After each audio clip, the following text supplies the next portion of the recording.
All right, and welcome back to the forecast card.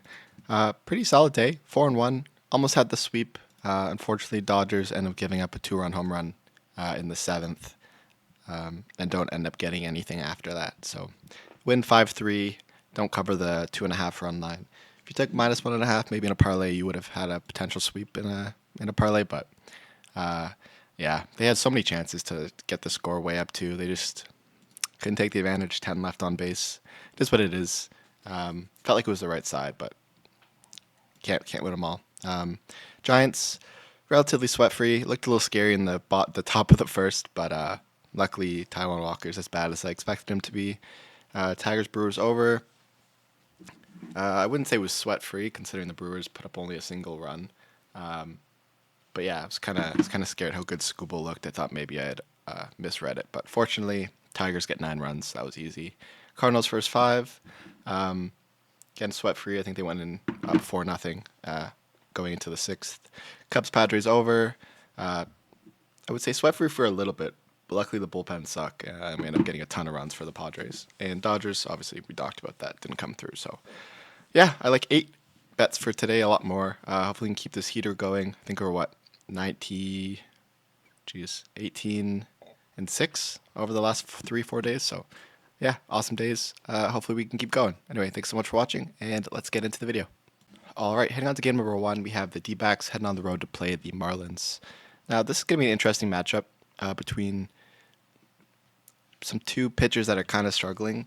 No real interest in betting this game. Merrill Kelly has been really bad, but probably worse than he actually is. But I'm not really willing to bet on it. Again, Marlins haven't been necessarily that incredible this year. They haven't been bad by any imagination. They've been probably better than a lot of people expected them to be, especially offensively. But I just don't fully believe in them at this point. They haven't been hitting righties that well, especially at home. Meanwhile, the D-backs are the number one team against right-handed pitchers. So if you believe in Miami, you have to believe in, or believe in Arizona, you have to believe in Merrill Kelly. Maybe I would take a D-backs team total over. That being said, I think the Miami Marlins will get some hits off of Merrill Kelly, even though their bullpen's pretty elite. I think Merrill Kelly only gets pulled early if he ends up giving 2 to 3 runs. And I can imagine a world here where the Arizona D-backs get a few runs off of Giuseppe and a few off the bullpen. So I would lean the over 8.5, but I'm not going to bet this game. I just too many question marks for me, so I'm going to lay off of it. All right, heading on to game number two, we have the Mariners heading on the road to play the Reds. Again, a bit of a weird matchup. Two elite pitchers on the mound here. Two offenses that are pretty bad so far this year. I would say the Reds are starting to kind of pick it up a little bit, but this year against righties, they're still a bottom five, 76 WRC plus. And on the road, on the other side, we have the Mariners, who I wouldn't say they're the worst team ever against lefties, but they're still bottom 10, 75 WRC plus. Both these offenses are great, two good offenses, and we're getting a pretty big total here at 8.5. So I would lean the first five under 4.5, and the Mariners money line. Just because I don't know. Lodolo, yeah, he's playing well. But again, Mariners offense, especially on the road, I just don't know if I can fully trust it. And the Reds, I think they are playing a little bit out of their minds offensively. I think they're not as good as they really are. Obviously, they're playing at home where runs are a lot more common. It's not like you're playing at Mariners Stadium where it's more of a pitcher's park. I like both these pitchers. They don't give up a ton of hard contact. And it's kind of rare that you get a lot of points here from these teams without home runs. So I'm going to lean first five under 4.5, but no bet for me. All right, heading on to game number three, we have the Nationals versus the Pirates. Now, this is largely a weather play. We're going to have wind blowing out a ton, and obviously this is going to be in Pirates Stadium, which historically not necessarily that incredible for runs, but against lefties, it's definitely a pretty significant park factor. 107 home runs or 104. Both these lineups have some pretty strong lefties. Both lineups, the Nationals have 5, Pittsburgh has 4, so almost half the batters are going to be batting left here. And Jake Irvin, despite being really bad, he has played some really tough opponents, but he has historically been much worse against lefties. Even this year, despite being okay, he's given up a .389 batting average to lefties. So lefties are going to smack the ball decently well. Probably still going to get a few hits from righties. On the other side, Mitch Keller just had a really strong start. Finally, after a couple two rough ones, but again, not really sure if he's really that good. It's rare that a pitcher can go, you know, 2 innings or a game going more than 7 innings and then come back and play another one. Um, Both those games were on the road. One of his worst starts this year was at home. I think he's going to again. He's going to be back home for this one. He's had a one good home win. Whether or not he could finish off his home stretch on a high note, I'm not sure. He does have a bit of a walking problem. I don't know. I really don't think he's that good. Now we got both teams. I think their lefty batters are the most powerful hitters. You got Brian Reynolds, O'Neill Cruz, James Wood, Nathaniel Lau, Josh Bell. These are all guys that kind of smack the ball hard. Both their bullpens are atrocious. Both bottom five bullpens. I just think that this is with the weather blowing out 70 miles per hour outwards, and some pretty decent lefty bats. I think we can easily see some walks into home runs. Some pitchers, have hit some rough patches. Them definitely banking on the home run ball here. But I do think both these pitchers have given up a decent amount of hard contact and have had problems with home runs in the past. So I'm going to be on the over 8.5 on this one. All right, heading on to game number 4, we have the Giants heading on the road to play the Phillies. They played yesterday, and the Giants completely dog-walked them a little bit. That being said, the Phillies still managed to get 4 runs in the first 5.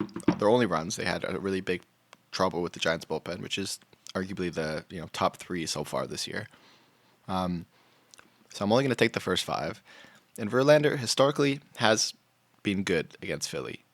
That being said, he's pushing 40. Don't fully believe in him. Yes, he's kept them to a sub 500 OPS in the past, but he's looked really bad this year. Back-to-back 6 ERA games. He had a decent start against the Reds at Reds, but again, he's still given up 16 hits over 12 innings pitched, 10 earned runs, 11 runs in total. He had a good strikeout game against Cincinnati, but that was the second time he had played them in like a 2-week stretch, which typically does favor, the pitcher to some degree. But his walks did go up on that one. He hasn't went further than 5 innings, and I just don't fully know what to expect from him yet. I think he's just getting old, man. He joined the league in 2005. He's been in the league for 20 years. On the other side, we have Luzardo, who's playing probably his best start of the year, of any year, really. And he's played against good offenses. He's played against the Nats, Dodgers, and Braves. Obviously, the Braves haven't been great, but when he did play the Braves, that's when they were hitting really, really well. He's put up 25 strikeouts in 18 innings pitched. He's only given up 3 earned runs, only 5 walks. He's been really, really good. Now that he's up against the Giants lineup that's been really hot, but I think he can get the Phillies lineup can get to Verlander more than the Giants can get to Luzardo. I'm going to bank on that in the first 5. Giants bullpen obviously shut out Phillies yesterday, and the Phillies bullpen gave up another 4 runs. I kind of want to avoid that bullpen. The Phillies bullpen looks like a mess this year, but I think after a tough loss at home, they're going to want to bounce back after that Walker implosion. I think they're going to get the revenge here. So I'm going to take Phillies first 5 on the run line at -115. It's my second bet of the day. All right, heading on to game number 5, we have the Red Sox heading on the road to play the Rays. Now, I don't really want to touch this game. Obviously, the the Rays completely dog walked them. I think it was like 17-1 or something. I'm not even sure what it ended up finishing at, but completely embarrassing game. 16-1. But now we're getting the Rays again, a team that just dropped 16 with definitely a pitching advantage and probably the hitting advantage. But the line's only 130. Kind of susses me out a little bit. The Rays have also had the better bullpen this year. Walker Buehler, outside of the playoffs, I don't think he's that good. Every part of me wants to take the Rays, but because of the fact that they just dropped 16-1, I'm going to lay off. I think Walker Buehler's gotten a little bit lucky in his start against Toronto. He looked good, but again, Toronto has struggled. He still had a 5.74 ERA in that game against Toronto. Like, he hasn't been that good. He's kind of gotten lucky. So don't fully trust him to any degree, especially on the road. So if I had to take a bet on this game, it would be Rays money line.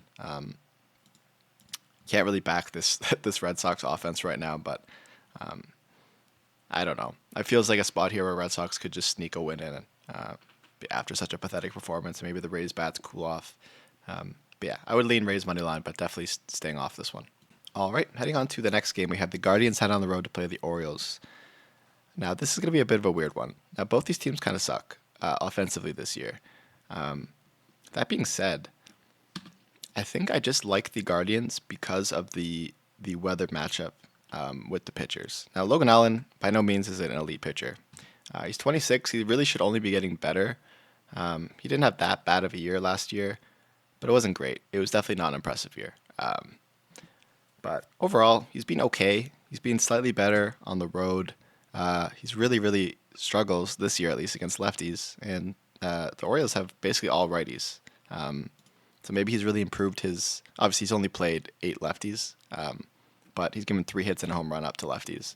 So that's kind of a good sign that the fact that the Orioles basically only have 1 lefty. But the bigger thing here is that the weather is going to be blowing it really heavily to left field. And if you really think of that just physically, when you have a bunch of righties hitting into left field, the wind is just only going to blow it towards the middle. So it's going to be much tougher for the Orioles to get home runs. And the Guardians, probably the most left-heavy offense in baseball. They have 7 of their 9 batters are lefties. So they're going to get the advantage of being able to hit balls that's going to swing into that corner of the field a lot more often, which is obviously much shorter of a path for a home run or for a double. So yeah, I think the fact that the Orioles historically cannot hit lefties, even though Logan Allen's not great, I still think he has a decent matchup here. The Guardians offensively have not been great. I think anyone can see that, but they've still been okay, just about average against righties this year. I think they'll find some success against Morton, who's 41 years old. He's looked, he's only going to get worse. He's not going to get better at 41. I don't think pitchers really age that well. But yeah, he's given up freaking 17 hits in 13 innings, 3 home runs, 7 walks, earned runs of 8.13, ERA of 8.78, a WHIP of almost 2. I just can't trust him here against a Guardians team that is kind of due for some offensive regression to start hitting the ball a lot better. Yeah, I just think the weather matchup's better here, pitching matchup's better for Cleveland, and we're getting them at plus 120. I'm willing to take a shot here that the Baltimore team remains a little bit cold against lefties this time of year. So give me the Guardians money line as a bet at plus 120. All right, that brings us to our next game. We have the Royals head on the road to play the Yankees. Now, I don't particularly love to take Yankees run lines or Dodgers run lines, or maybe not Braves this year, but historically I'm not a fan of taking big favors on the run line. But this seems like a really good matchup here for the Yankees. This year, the Yankees, top 5 offense against righties. At home, overall, they're the 4th best offense against righties. Last year, they were 3rd best offense against righties. They hit righties well, and Wacha has not been that good this year. He's been a very average pitcher his entire career. He's had a couple good starts, but he still has been really struggling with the strike zone lately. 8 walks over his last 14 innings pitched. He's given up 13 hits, 7 earned runs, 1 home run, and only 11 strikeouts. So, and he's also a way worse pitcher on the road over his entire career since 2023. Anyway, his ERA has been a whole 1 point higher on the road. So we're getting, a worse pitcher here than obviously Max Fried, who's quite elite, especially last year. He had a sub 3.5 ERA. He has been a little bit worse at home historically, but again, he's kind of struggled the most with lefties. And this spot, again, the Royals have only 2 lefties, so that's going to be an advantage to him. And the Royals kind of suck this year. I don't really know what's going on with the Royals. But versus righties or lefties, they're one of the worst teams. Versus lefties this year, they are the. I guess they're actually not that bad against lefties. They're sub 100, but still 96. They're definitely a lot worse against right-handed pitching. That being said, on the road against lefties, they drop significantly. Obviously, a much smaller sample size, but yeah. Again, the other lefties that they played at home were actually much worse than the ones the one that they got to play on the road. So I don't think that their bats are just good in general right now. On the other side, again, Yankees going to hit the ball well. Weather is going to be really bumping. Washer, if you look at his stats this year, gives up a lot more hard contact, a lot more barrels especially barrels to launch angle when people are hitting him on the barrel or barrels are getting hit. They're hitting them right on the perfect spot where home runs are a lot more likely. Now we're getting, the Yankees at home in Yankee Stadium with the wind blowing at 17 miles per hour. It's going to be a little bit chilly, but I think that only benefits the Yankees, who are going to be much more used to this chillier weather. I think they have the more lethal offense. Everyone talks about their boom bats or whatever. I think this is a spot here where the Yankees have the ability to completely blow out the Royals, who have looked absolutely terrible. So yeah, give me the Yankees on the run line here at plus 110. All right, that brings us to our next game, where we have the Royals heading on the road to play the Yankees. Now, this is probably one of my favorite plays of the day. I'm not really necessarily a huge fan of taking like big favorites on the run line. I think it's a bit of a square play, but again, Yankees, I guess one of the best teams against right-handed pitching this year, and last year, and really any year. They got those bats that, again, I think they're going to find some success with, especially at home with the wind blowing out. Top 4 WRC plus against righties with a decent sample size, 132 WRC plus. On the other side, we have the Royals team that just can't really do much. Their offense has been dead. They're bottom 5 on the road against lefties. They've been okay against lefties overall when they're playing at home, but on the road, they really seem to be struggling.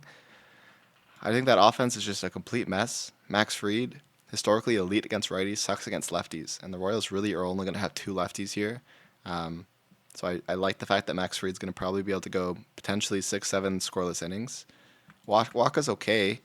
He's as average of a pitcher as you can probably get. Gives up usually a couple runs, doesn't go more than 5 innings. But the Royals bullpen has not been great. Their offense has been bad, and the Yankees here, again, they have the ability to completely go lights out at any given point, especially with Aaron Judge currently leading the league in OPS. Wind's going to be blowing out a ton in Yankee Stadium. I just think Yankees have way more opportunity to get home runs here, especially off of Waka, who gives up more hard contact, more barrels, more everything. I think the Yankees can easily cover this run line, even as the home team not getting in the bottom of the ninth. Again, who knows what's going to happen? The Royals have the talent; they just haven't looked great. So, give me the Yankees on the run line at plus 110 here. Favorite play of the day. All right, heading on to the next game, we have the Tigers head on the road to play the Brewers. Now, obviously, last game Detroit completely dog-walked Milwaukee, but obviously that was largely because Skubal, last year's Cy Young, was incredible. Completely shut down their offense. They couldn't really get anything going. Now they're playing against Jack Flaherty, who I think Milwaukee has a lot more familiarity with.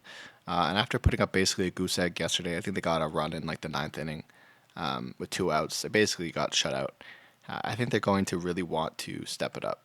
Quinn Priester, he's had a good start, but I don't think he's very good. Obviously, he's going to keep improving, but he still gave up 6 hits and 2 walks in his last start against Colorado. Again, you're playing in Colorado, you got to give him some slack, but now it's going to be tough for him. He's only going to have, he pitched last time on the 10th in Colorado, so this is going to be his first time pitching in a game outside of Colorado. He might be out of whack a little bit. And last year, he really wasn't that good. At home and on the road, he had basically a 4.8 ERA. Historically, he's been really bad at home with a 7.5 ERA. And he really struggles against righties, which maybe is not a bad thing because Detroit does have 5 lefties, but historically he's been much worse against lefties. So I think sample size will even out, and he'll struggle against a very lefty lineup here in Detroit. On the other side, again, Jack Flaherty, really good pitcher. Obviously, he was on the Dodgers when they won. He's had a pretty solid start this year, 9, 7, and 5 Ks. Went 5 innings, 3 walks, not a single hit, or not a single earned run. He's been good. That being said, he's only going 5 innings, even when he's playing well. It seems like he does have a difficulty minimizing pitch count because he does throw a lot of pitches that don't typically get a ton of bites. I don't know. I'm not really exactly sure. I haven't watched a lot of his games, but it seems like he's having to throw a lot more pitches to get his outs than he normally would want to. And because of that, I'm going to be on the over here. I think Brewers' bullpen's terrible. Both these pitchers are... Flaherty's elite, but I think Quinn Priester is due for some immediate regression against a really hot Detroit team. And Jack Flaherty, I think Milwaukee's going to be pretty familiar with him.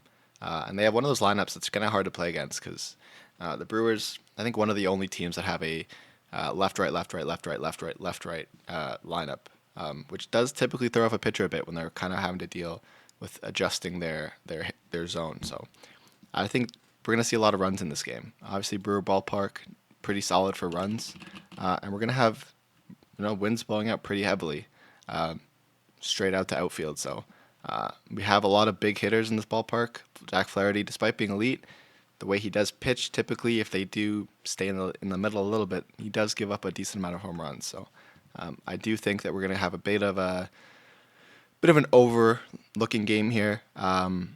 Over is pretty low at 7.5, obviously because we're getting two decent pitchers at least this year, and Milwaukee just put up a dud. But I think weather-wise, stadium-wise, pitcher-wise, bullpen-wise, uh, I I would take Tigers money line. But the fact that they just won so, I feel like it's too public of a side. I'd rather just take the over, expecting Detroit to get some runs, but also Milwaukee to get some as well. So over 7.5 is my bet for this game. All right, heading on to our next game, we have the Mets head on the road to play the Twins. Not really sure what to expect from this game. Not really any interest in betting it. Both these teams bottom 10 this year against righties. Bailey Ober last year was a way better pitcher, but McGill has looked really good this year. But he has played significantly weaker competition.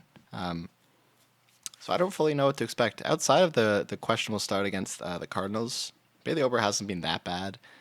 He played against Houston, gave up only one earned run, which was a home run. He gave only one earned run in 6 innings pitched against the Royals, who in their defense have been really bad. So I think his ERA and his stats are completely blown out of proportion. I think he's going to have a good start this game. That being said, I think McGill is actually looking really elite. Both these offenses, meh. Bullpens, Mets obviously have, on paper, the best bullpen so far this year. Twins bullpen's okay. But yeah, I'm not really too interested in betting a side. That being said, I will take... I'll lean Twins first 5 money line. I think the fact that the line is the way it is tells me that obviously the Mets have a better bullpen, so getting plus 100 I think makes me think that the books expect this to be a pretty close first 5.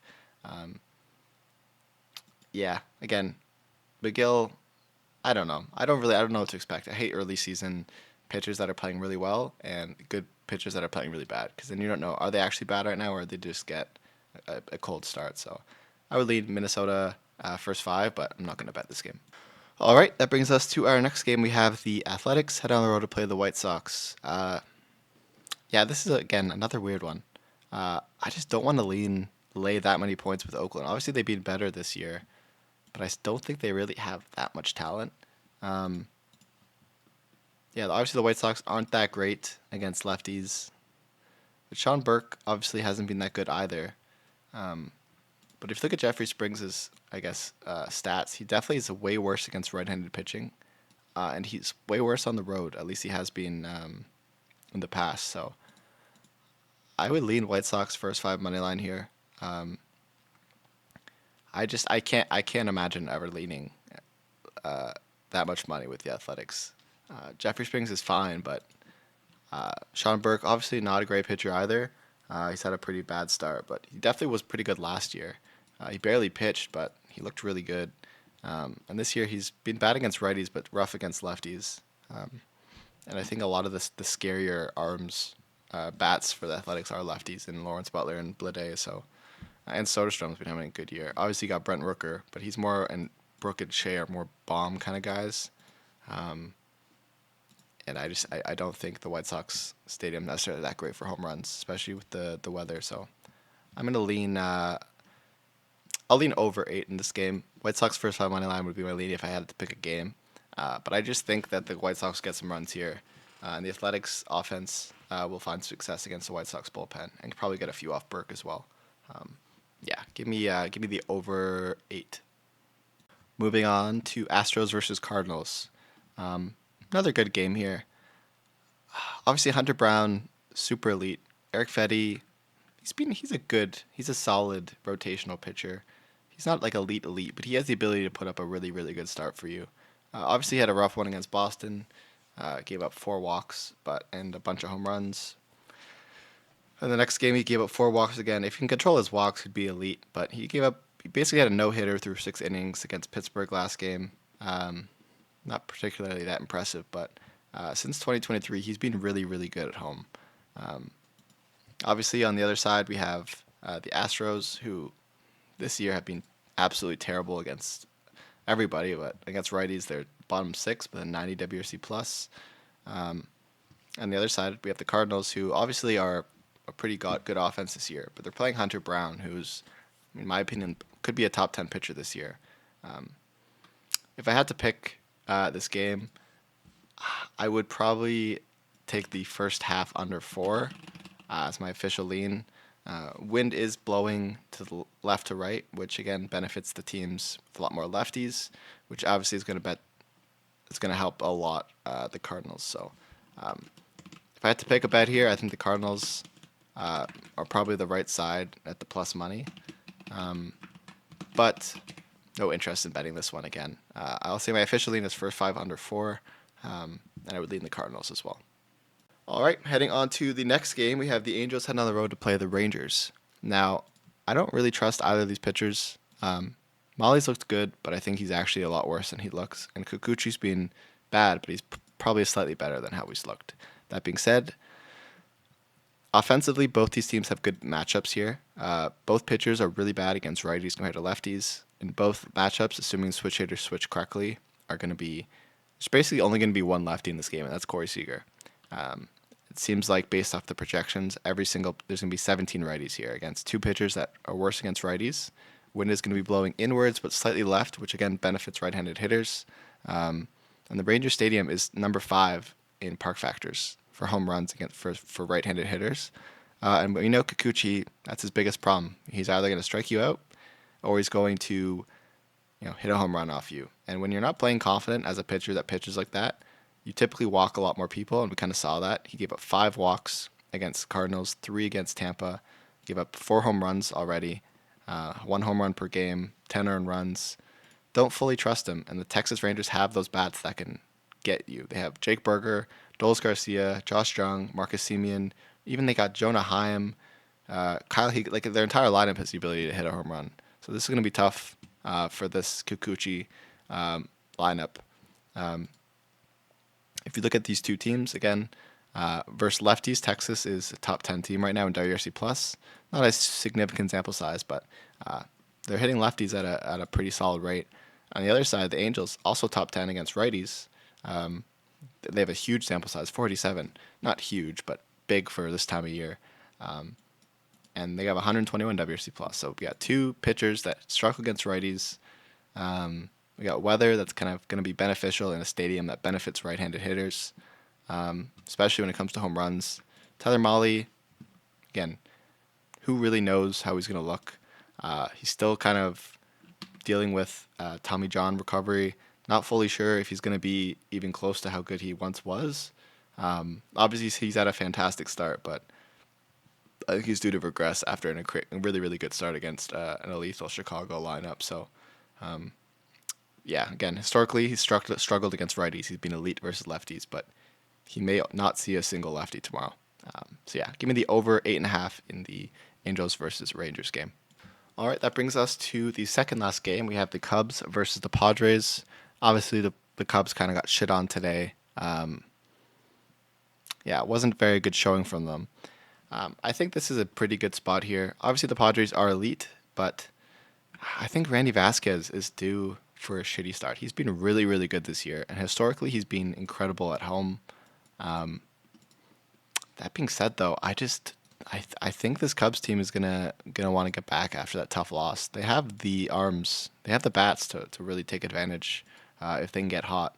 Obviously, Shota Imanaga had a really bad start last game. I had bet pretty much his exact same bet, so maybe I shouldn't do this again. But yeah, he gave up 5 earned runs, 2 home runs, 4 strikeouts. He put his ERA up like 2 whole points. Really, really tough start. I think he bounces back here. He's going to be familiar with this lineup. Last time he saw the Padres on April 4th, he went 7 innings, only gave up 1 earned run. I think he historically has done well against this lineup. I think he's going to do it again. And he's been a pitcher that has pitched better on the road this year. So I think we're going to see the Padres kind of used up a lot of their load yesterday. I think the Cubs kind of got unlucky with a lot of their hitting, stranded quite a few. And again, I just think Imanaga is the better pitcher.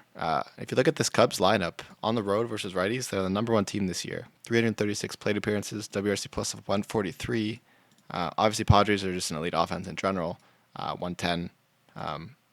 at home. 140 against lefties at home. It's another small sample size. That being said, I think the Cubs are due for a better game here. I think Vasquez, despite being really good at home historically, I think he's due. They're kind of due for. They're playing a bit too well. 14-3. I think the Cubs have the offense to number one offense in baseball right now. I think they can get to Vasquez. I think they can get some early runs here. And I think Imanaga has an incredible game. I think the Cubs really only need 1 or 2 runs here to cover this number. So give me the Cubs' first 5 run line at -115. That's my official bet on this one.